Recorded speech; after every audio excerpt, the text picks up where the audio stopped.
Ouija boards. Today, most people look at Ouija boards and think, why would you want to open the gates of hell? It wasn't always that way, however.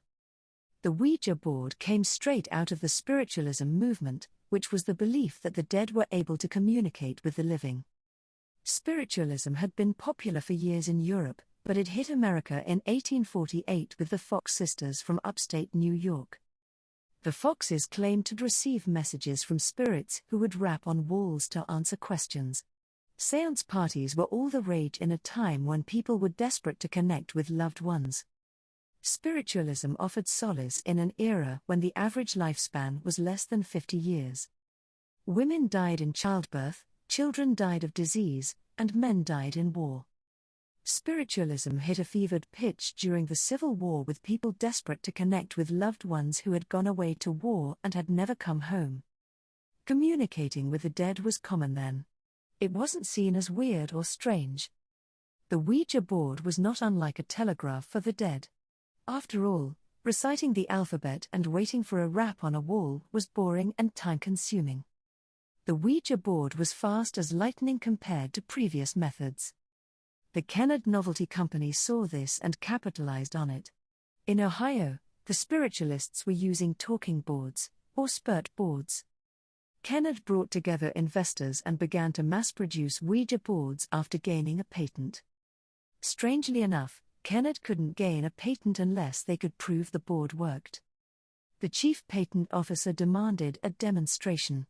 If the board couldn't accurately spell out his name, which was supposed to be unknown to the two patent seekers, he would allow the patent application to proceed. They all sat down together and the board accurately spelled out the patent officer's name. On February 10, 1891, a white-faced and visibly shaken patent officer awarded Kennard a patent for his new game.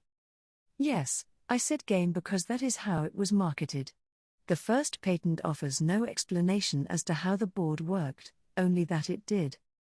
This, of course, made the board seem mysterious, and the more mysterious it seemed, the more people wanted to buy it. It made money, they really didn't care why people thought it worked, they were in it for the money. They had found a niche and filled it with Ouija. It was marketed as both a mystical oracle and family entertainment. The only people who didn't like the Ouija board were spirit mediums because their job as the middleman between the living and the dead was suddenly obsolete. The Ouija board offered a fun way for people to believe in something. People want to believe. Ouija is one of those things that lets them express that belief. In uncertain times when people look for answers from nearly anywhere, especially cheap, manufactured oracles. During World War I it had a surge in popularity, and again during Prohibition. It was so normal that in May of 1920 Norman Rockwell painted a Saturday Evening Post cover of a man and women with an Ouija board on their knees, blissfully communing with the other side. During the Great Depression, there was another surge in popularity and the production company opened new factories. This is outstanding because during that time most other factories were shutting their doors. In 1944, a single New York department store sold 50,000 Ouija boards. Parker Brothers bought the game in 1966, and in 1967 there was another surge in popularity. Over 2 million boards were sold with American troops in Vietnam, and race riots in Newark, Detroit, Minneapolis, and Milwaukee. Not just historical events prompted these amazing sales, but strange tales connected with the boards also made them more mysterious and more desirable. It was always popular, mysterious, and interesting. Until 1973 when The Exorcist debuted in theaters. Almost overnight, Ouija became a tool of the devil, a tool of horror writers and movie makers. During the time The Exorcist rode the theater marquees, religious groups denounced Ouija as being Satan's preferred method of communication. Even with the paranormal community, Ouija gained a rather dodgy reputation.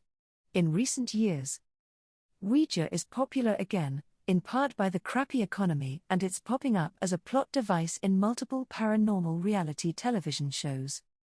So how does the Ouija board work? Experiments have been conducted, and the answer is disappointing. We ourselves make it work. If Ouija can't give us answers from the great beyond, what can it tell us? Apparently, Ouija can tell us quite a bit. In the experiments, people answered better with Ouija on questions they really didn't think they knew, but something inside them did know, and the Ouija board can help the person answer correctly above that of mere chance. These types of questions include what the subconscious mind knows, how fast it can learn, how it remembers, even how the brain amuses itself. As it turns out, Ouija does offer a link between the known and unknown, just not the unknown everyone wanted to believe, according to scientifically conducted experimentation.